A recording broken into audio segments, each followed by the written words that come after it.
Hey guys, Assalamualaikum. Welcome back to my channel, Lelia Pictures. Dan macam biasa, aku harapkan korang semua sentiasa berada dalam keadaan yang baik dan sihat, sentiasa di samping keluarga yang tersayang. Amin. Kali ni aku ingin berkongsi lagi kisah seram. Cuma kisah seram kali ni yang aku akan share dengan korang semua merupakan satu kejadian yang aneh, sebab pengalaman aneh dan misteri ni juga pernah berlaku kepada adik aku sendiri dan juga kawan mak aku. So kejadian tu satu kejadian yang sama, kejadian misteri ataupun kejadian seram yang sama berlaku, cuma dia berlaku di tempat dan waktu yang berbeza. Kisah ni berlaku sewaktu adik aku ambil anak dia balik dari sekolah. Perjalanan daripada rumah dia nak ke sekolah tu, dia kata lebih kurang dalam, tak jauh lah, dalam 5 ke 6 minit macam tu je, tak jauh pun. Dalam perjalanan dari rumah ataupun dari sekolah ke rumah, daripada rumah dia ke sekolah, akan menempuh satu lagi perumahan lain, dan dekat perumahan tu ada sebuah taman permainan. Jadi kisah yang misteri dan aneh ini berlakunya di kawasan taman permainan tersebut. Selepas adik aku ambil anak dia, so dia pun drive. Adik aku perempuan, dia drive, anak dia duduk sebelah, dia lalu dekat kawasan taman permainan yang berdekatan dengan sekolah anak dia tu lah, on the way nak balik ke rumah. Sampai di selekoh dan persimpangan yang betul-betul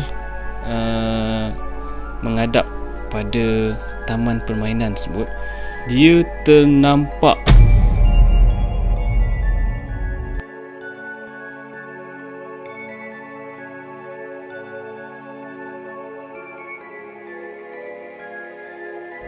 buaian dekat taman tu dalam keadaan berhayun.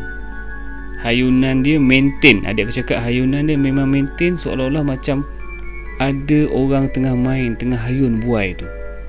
Okay. Mula-mula dia tak terfikir apa-apa. Dia rasa macam dia fikir ada budak baru lepas main kat buai tu, then belah. So buai tu tinggal swing macam tu, hayun macam tu lah. Dia fikir macam tu. Okay. Tiba-tiba anak dia ni pun nampak. Okay. Anak dia ni pun nampak. Anak dia pandang dia, dia pandang anak dia. Dalam keadaan anak dia ni jadi muka macam takut tau. Budak kecil kan. So tak tahulah sama ada dia nampak benda lain selain daripada buai yang berhayun tu.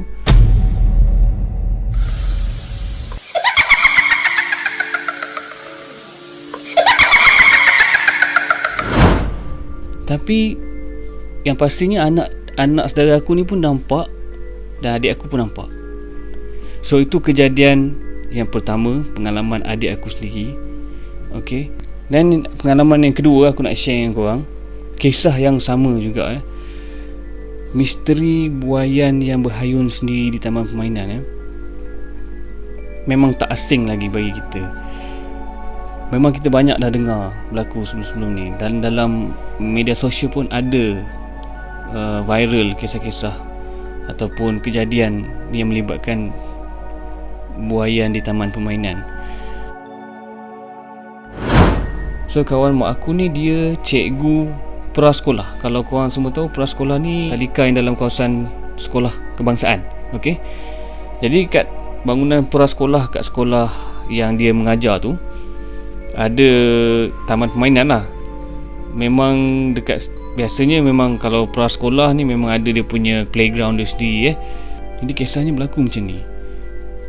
Kawan mak aku ni dia dah habis waktu mengajar, dan berlaku pun tengah hari. Okay. Budak-budak dah balik semua.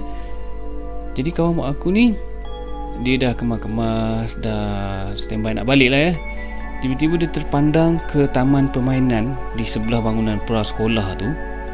Dia nampak buaian tu berhayun sendiri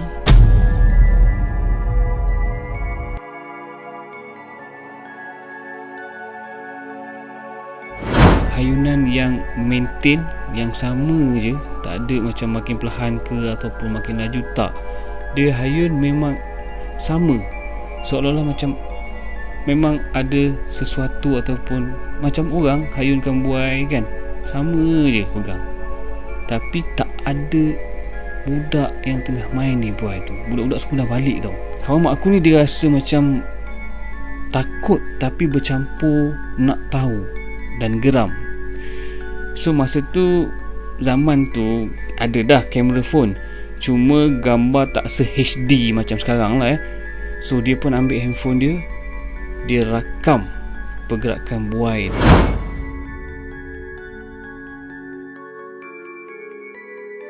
Rakaman yang diambil oleh kawan mak aku tu berdurasi selama 10 minit. Just imagine guys, 10 minit buaian bergerak tanpa ada angin yang tiup dan tanpa ada orang yang membuaikan.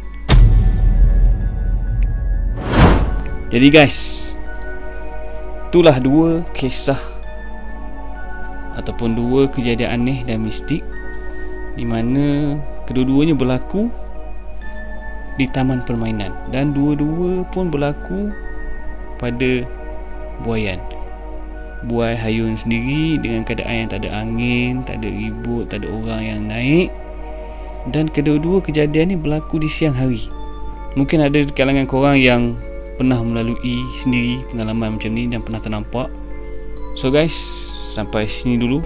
Next time aku akan share lagi kisah-kisah seram dengan korang.